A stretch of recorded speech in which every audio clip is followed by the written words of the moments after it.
Okay, today I will going to make Cardinal's hat napkin fold. So first, fold the napkin half diagonally, creating a triangle. Then, fold corners to meet at top point, here at top point, the right and the left.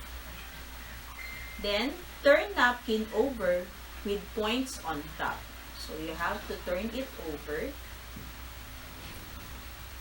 Then, fold the lower cover, lower corner 2/3 way up.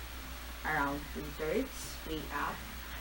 Then, fold back onto itself, bringing corners together. So these are the two corners, tacking one another.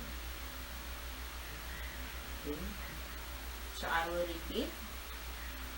So you have to bring corners together, these two corners, tacking one another. So I will insert this here. Okay.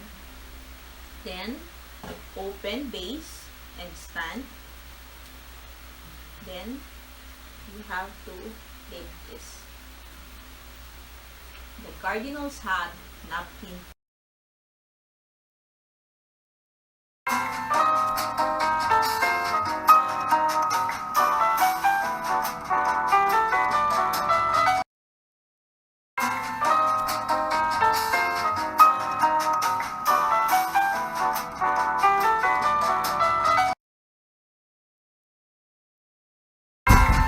This is Maylene Huliganga. Thank you for watching.